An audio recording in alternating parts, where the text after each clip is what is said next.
Hi everyone, welcome to Here We Are, Brattleboro's community talk show. I'm Wendy O'Connell, and we're back this week with Justin Taylor. With more than 30 years of experience, Justin is a craftsman well known in the area and beyond for his high-end custom carpentry and design, metal fabrication, and customizing Airstream trailers. Through his company, ESK Productions. He and his wife, Kaila Cumings, are hard workers and co-owners of Iron and Oak Forge here on Arch Street, right off of Main, where they make beautiful magic happen with metal, wood, and fire.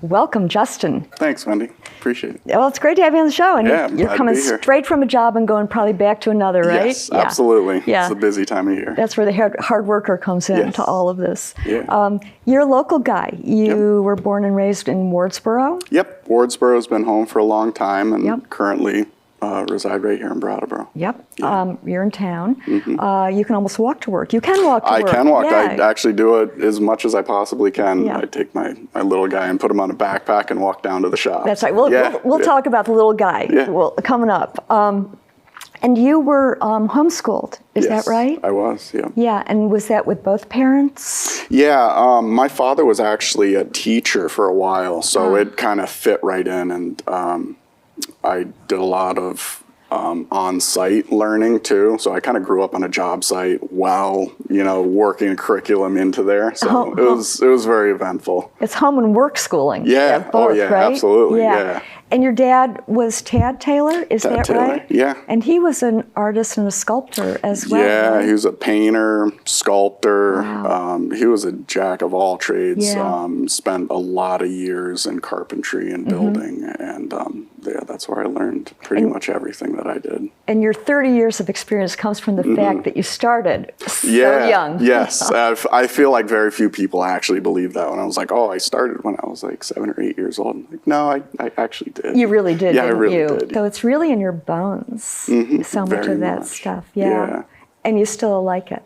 Love it. You love it. Love yeah. it. Well, I love creating things. You're doing really interesting things, and it's very interesting to hear about your dad as well, and also your mother, who was an interior designer. She was a very talented interior designer, so it was actually really cool. I was able to bounce back and forth from different types of job sites too. It wasn't just carpentry on one end. On the other hand, my mom did a lot of high-end design work for some celebrities, Tom Cruise, Ron Howard. Really? That was actually one of the reasons that guided us here to Vermont for the first time. So I got to experience a lot of different parts of the industry and the trades, and I think that's what gave me more of an acute eye to design was watching her and what she was capable of doing.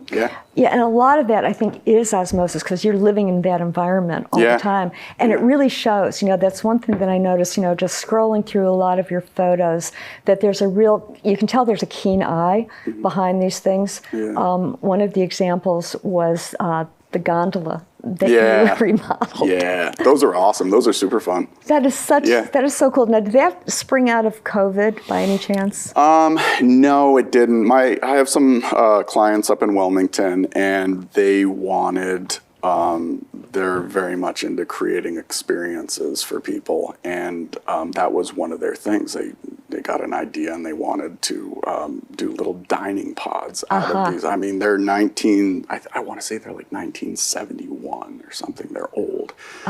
So they shipped in these gondolas to my shop from Colorado, and they said, let's turn these into some dining pods, and I was all about it. I'll bet that was a fun project. It was a lot of fun. I had a great time doing it. Yeah. And the thing too is, I mean, there's such a small space, but everything about it is perfect. Tin ceilings, every single detail. Yeah, and a lot of those details come from, the interiors that I did for them. So we transferred that into it to create a complete picture that tied everything in. Being homeschooled, being homeworked, you had a lot of freedom that a lot of kids probably didn't have. Yeah, I did. I spent a lot of time in the woods doing kind of whatever I wanted. So I had a ton of freedom.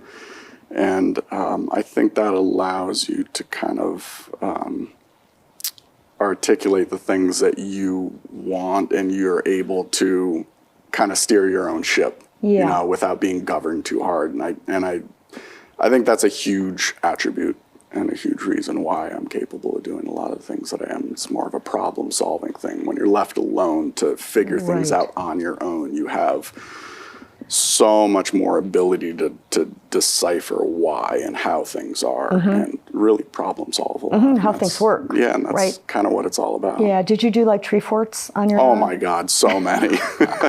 my property was littered with tree forts. I was, Very cool. run around the property with knives and axes and pellet guns, pretend guns. Yeah, it was a lot of fun. Did you have siblings? Yeah, there's 7 of us all together. Holy cow. I have 2 younger, 3 older. Did they work with you? My younger brothers worked with me a little bit. My older siblings, they worked with my father here and there. But I think it was, if I remember correctly, I think it was primarily me that just kind of really dug into the carpentry and taken an interest of the woodworking and stuff like that until, later years. My youngest brother actually is a phenomenal carpenter, but he developed that a lot later in life, I think. Yeah. Well, you had everything available to you. Very much so. It's very cool, very unusual upbringing as well. Yeah. And you also did some sports. Yep. Yeah, I was a semi-professional snowboarder for the majority of my teens and even into my 20s until I pushed it too far and decided it was time to retire that. Really? Yeah. Was it an accident? A lot of accidents, yeah. I mean, it comes with the territory. It does. It becomes your life. You push as hard as you can to try and become the best. And it adds up and takes its toll for sure. Speaking of which, I ran across this great quote of yours, which is, pushing the limits is where I always thrive. Yes. Right? Yeah. I love that one.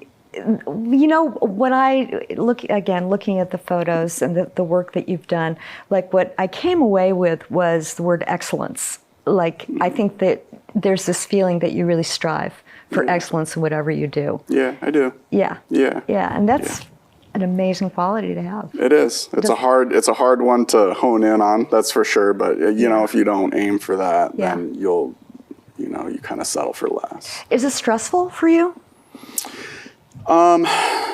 Yeah, I think in certain contexts it can be stressful, but that pertains to the job. Right. So if there are more complex jobs that have consequences, structurals, and things like that, that if they do fail, they can cause a problem. I think that's when it becomes stressful.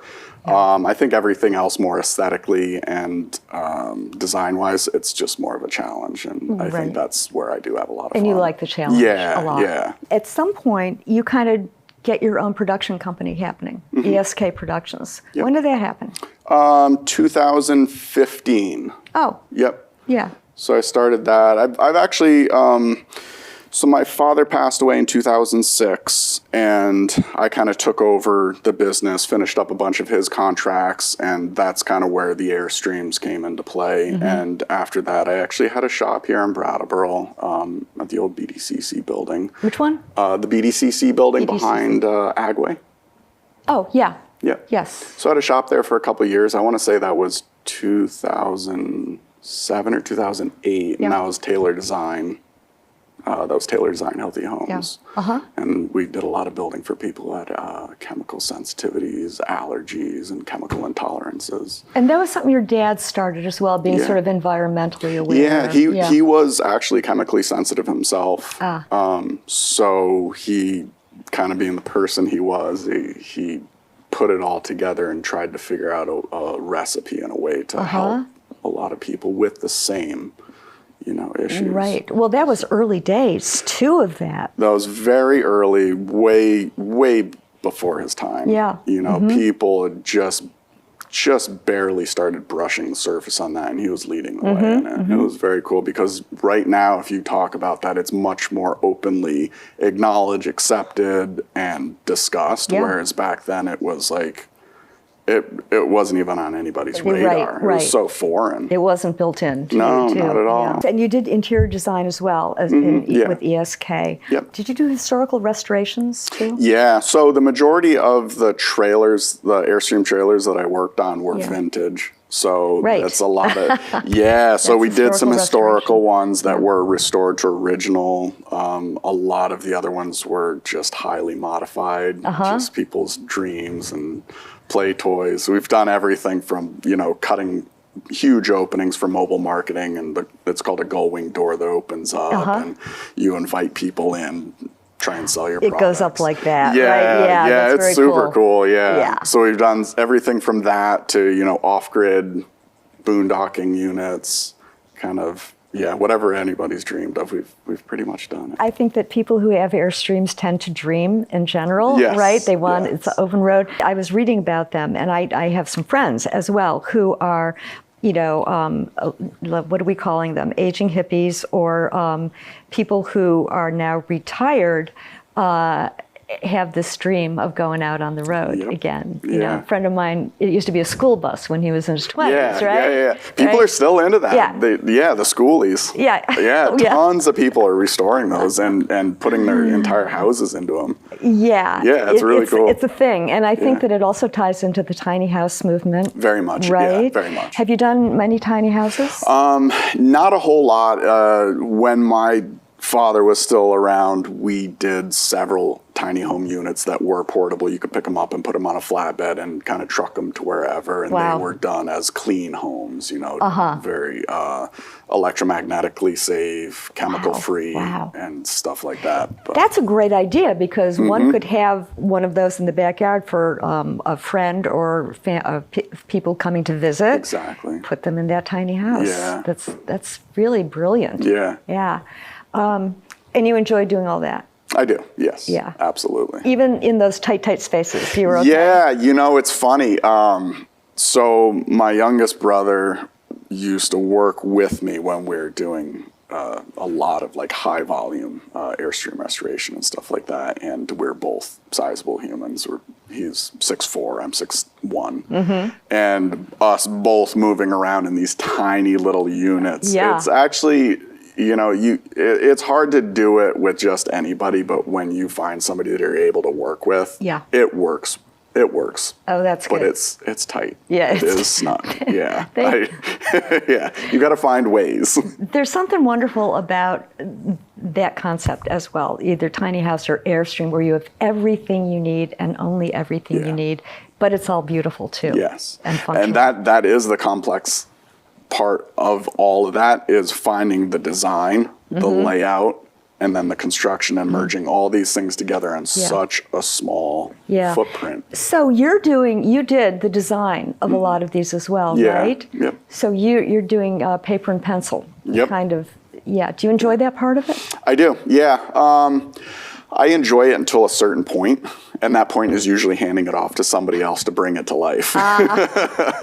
When it comes to three-dimensional stuff, that's out of my wheelhouse. Yeah, but you've got a team of people. Yeah, right? Not so much anymore, but I used to. Yeah, Yes. When my shop was down off of 142, we had a huge shop down there. We had 10,000 square feet. Wow.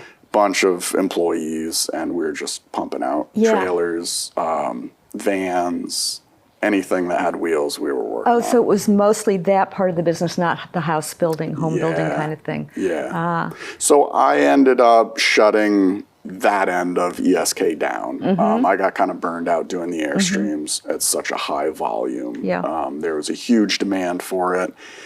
And I had just reached my limit. It was it was during COVID. It was, your options were expand or work yourself to death. And I had just reached my limit with it. You couldn't find employees to work, and we just kind of reached that point. Shut that down about 6 years ago. Yeah. And so, but when you were doing that, when you had ESK up and running with all of that, you did everything from project management, carpentry, metal fabrication, and Airstreams. It was a little bit of everything. A big part of your building is also welding and TIG and MIG welding. Yeah.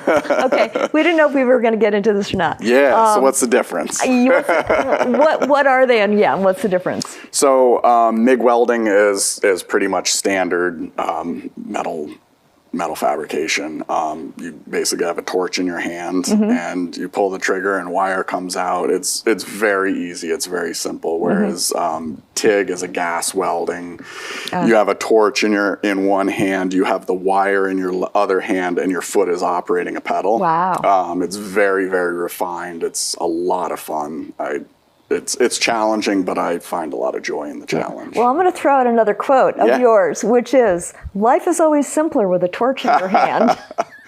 It's true. It's true. Everything gets quiet. You're focusing on one thing. I think I might steal that from you. There I don't you know go. how or where. I but love it's it. So good. It's I such appreciate a good line. that. Yeah, I appreciate it too. And you did Airstreams for like 25 years. So over 25 years. Yeah. So I want to say my dad started doing the Airstreams in the early 2000s. I want to say it was like 2001. We'd started working on them. And that's when people my age started getting into them. Yeah. Because I think he was exactly the same age as me, frankly. Yeah, very close. Yeah, I know some people who started going out on the road early 2000s. Yeah. So that was probably the height of that. Okay, let's go to Iron and Oak because it's so exciting what you and Kaila, your wife, are doing. It's such a sweet little place down around the corner on Arch Street. We love it down there. And it's right on the railroad. Yep. The trains go by 4 times a day, something like that. Yeah, minimum. You get used to it. Sometimes we get more, yeah. And for you, it's bridging the worlds of metal and wood. Your wife, Kaila, is all about knife making, metalwork. Yes. And she came to that. We're going to have Kaila on the show. Got it. We don't know when, but we're going to have her on the show, and she's going to talk all about her knife making and also the other work that she's doing on the Discovery Channel. So stay tuned. Someday she will be with us. She does beautiful work. You both do such exquisite work. And it's just really exciting to find out about you and the kinds of things you're doing. Again, Kaila is making knives, handmade knives for the most part, and bladesmithing. Yes. Now, do you consider yourself blacksmiths as well? Yeah, she is a blacksmith. She is. There's a number of different, like it's called stock removal, where people like just cut out metal and shape it, heat treat it, and then put handles on it, essentially, basically. What she does is she takes a piece of metal and she shapes it through the forge. Yeah. And then grinds it, and then works it, and then puts the handles on to create the knife. So she puts a lot more into it. Her creations, I think, the beauty of her creations, I think, come from her ability to work it in a hot form. So being able to shape it with the hammer and watch it do what it's going to do, that's where she creates the best. Yeah. Also for the audience, for you folks out there, there are some videos that you can see. Yeah, check them out. Yeah, they're very cool. They're not only are they so cool, it's like amazing what you both are doing. I mean, you are in there with the equipment, and like I said, it's wood, iron, and fire. It's the best of all worlds. So elemental. Yeah. Also, you're starting to do. It's. I could be wrong about this, but it seems like you're doing more products for the shop. Yeah, we were trying to open the shop up to the public and have people come down. So we're trying to take the two worlds and mold them together to create products that we can sell. Like we have like little cheese knives that you can buy that we run through the forge, cutting boards to go along with that. We're backstocked like 70 cutting boards, and we did the Christmas market at Sam's and just cleaned us right out. Really? So it's been challenging trying to build that back up, but we try and keep some product on the shelf down there for people to come check out. And are you enjoying that? I mean, it's such a smaller scale than what you're used to. Yeah, I do enjoy it. It allows me a lot more freedom to kind of unplug my brain from complex jobs or builds or whatever, and just allows me to play with the wood. I've found I haven't had enough time or as much time as I would like to be able to do that, just with the way things are, job sites and all that. Yeah, there is a great video of you making a cutting board with the turquoise. What was the turquoise blue? Oh, the acetate? epoxies. Epoxy. Yeah. That was wild. Yeah, the river. They're called river boards. Yeah. Yeah. Yeah. That's a beautiful video. They're a lot of fun. They Yeah. really are. It feels like everything you do just has such an element of real, you're really professional about everything, and everything is so exquisitely done. You know, that cutting board, you know, watching the, it was epoxy? Yeah, Yeah, it's like this turquoise epoxy, you know, filling it up and then holding it up to the light. Yeah. You know, this is a cutting board, Right. but it's also a piece of art. It You know, is, it's- yeah. It's very It's impressive. bridging the worlds. Yeah, it's pushing the limits on all these things that we, like, you can know one thing, you can know woodworking, you can know metal, but when Yeah. you put the two things together Yeah. and kind of allow it to meld into whatever you want, that's when I feel like we both have a lot of fun, or the most fun in what we do, is really allowing the freedom to be creative and doing that. And you're working in the same space. Yep, yeah, As well, we work right? together. Yeah. Oh, and Kaila is also doing some jewelry. Oh yeah. Yeah. Yeah, she does some penny earrings. Oh, cool. What else does she have? She's got some. I think she took some epoxy and made some earrings out of wooden epoxy. Mm-hmm. I know I'm forgetting a bunch of stuff. She's made some really awesome jewelry. She made some rings. I want to say she took some old silverware and turned them into rings, which is really cool. Oh, interesting. Yeah, Yes. those are gone Yes. like almost instantly. They're Yeah. super cool. Yeah, and the ladles, she made some beautiful ladles, Yep. metal ladles. Yeah, yes. little coffee. We do coffee scoops. It's great that you can expand in that way, Yeah. you know, and also for people stopping by. And can people stop by? Yeah, it's been hard. It's been hard with our son finding day. We finally found daycare for him, so he goes in, and Right. it allows us more time down at the shop. Mm-hmm. But also, I think it's challenging when you have an abundance of people stopping in and everybody wants to talk to you. We lose a lot of time, like actually being able to produce. Yes. So we've been closing the doors a little bit more and being Yeah. a little bit more selective on when we do open the doors. Yeah. So if people do want to stop down, give us a buzz. Yeah. Shoot us an email. Yeah. Make sure we're down there. We'll Yeah. have that info at the end of the show, Cool. too, of getting in touch with you. Yeah. So let's talk a little about Nash, right? Yeah. Because that's another, something else that you two have produced together. Oh yeah, And it's one of our worked on best together. creations yet. Yes, and it looks like he's following literally in your footsteps. Yeah, man, he is such a cool kid. He is unbelievably observant, and he just tunes into everything that we're doing. Kaila was putting together a table, and she was using an Allen key to screw in a screw. And he was just watching her, and he grabs it, and he puts the Allen key in the screw and starts turning it. And I'm like, you have got to be kidding me. Wow. And he's, at that point, I think he was only like 14 months. Wow. Yeah. Yeah, just So he's- observant, Yeah. super happy. And But also that's the shape thing, right? shape And thing. Ellen, yeah. Yeah. How old is he? he is a year and a half now. Oh, wow. Yeah. That's still little. That's He's still a young guy. Little kid. Is he talking? Yeah.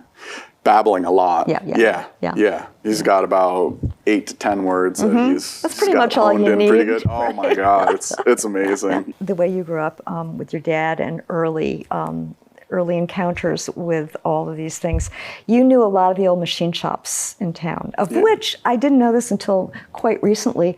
There used to be like 4 or 6 different machine shops in Brattleboro. Yeah. You know, and Dunkley's, I think, was the last. I know. I know. Sad. Very sad. Yeah, I was lucky enough to have Lester come on the show. It was just months before he ended up closing, but he talked about, you know, the old days. But you know, the old days were still the basic days for you guys. They right? were, yeah.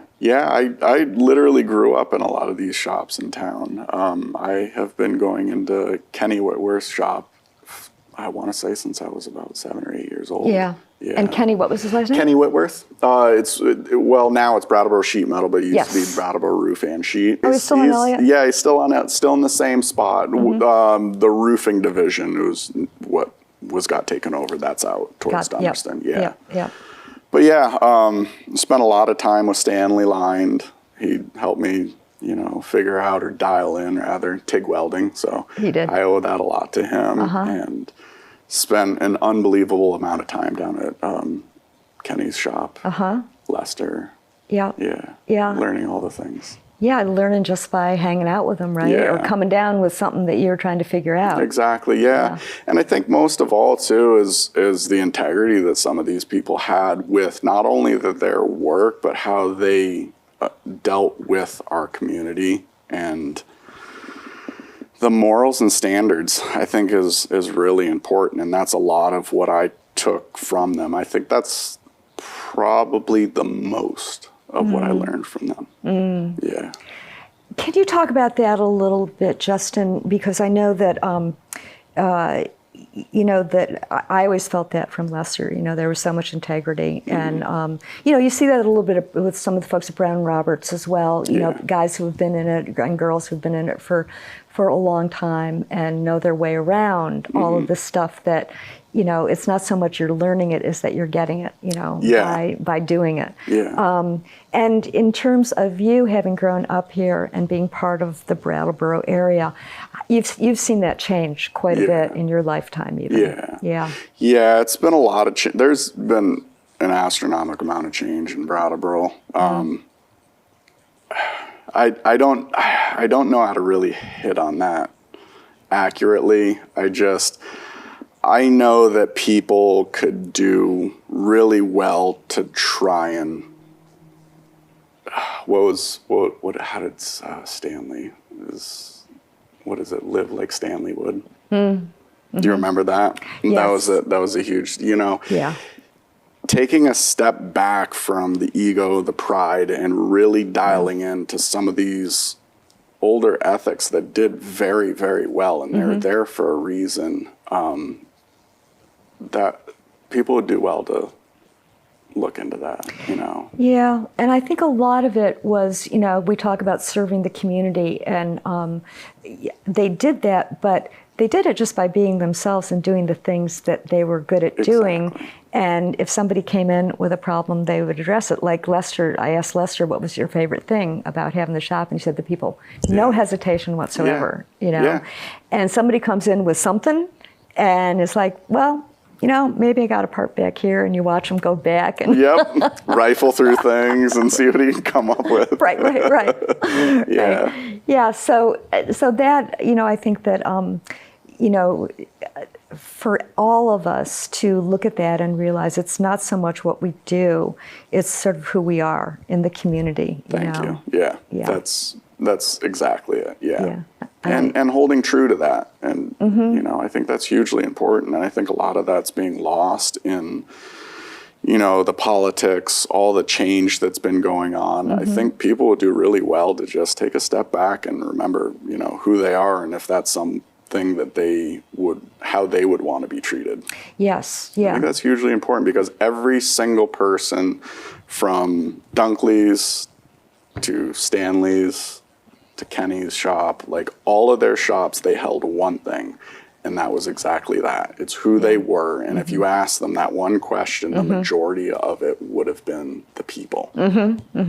Stanley, hands down, his favorite thing was talking to people. Spending that time. Lester, same thing. Kenny, same thing. Yeah, and those are the people we remember, and those are the people who gathered to them. Yes. The community. Yes. And now, and it's times have changed, granted all of that stuff, but now we have a lot of organizations, with a lot of acronyms, that are trying to do those things, trying to fill those places, because it's not the same. No. Our storefronts show that. Yeah. And it's not so much about retail in some ways too. I mean, we have to have retail, but there are more things going in downtown that are not on Main Street, and that's part of our community now too. Right. But to have those anchors, I mean, it's nice to know, that Iron and Oak, is creating its own anchor there on Arch Street. All the things that you and Kaila are both doing, all the things that you've done, the way you were brought up, being part of this whole larger Brattleboro community. I think that, you talk about bridging the worlds of metal and wood. It's so fabulous here on Arch Street. We love it down there. Yeah, absolutely. There's a lot of chaos down there, but we love it. Yeah, and you've got the arch, and you've got the arch of the bridge behind you, the old bridge behind you. So metaphorically, just saying. Very true. It's kind of cool. That is very true. Yeah, I didn't think about that. It's very cool. Yeah. Justin, this has been a pleasure. Thank you. It has been. I appreciate it. Thanks for coming on. Thanks for taking the time. Yeah. Yeah. Cheers. Thanks to all of you for joining us today for another look into Brattleboro, another walk down another little street in Brattleboro that we didn't know about. You could give Justin a call. We'll have the information at the end of the show if you want to stop by and take a look at the shop and see the cool things they're doing. Meanwhile, we will see you next week with someone else from the community, and we look forward to having you tune in.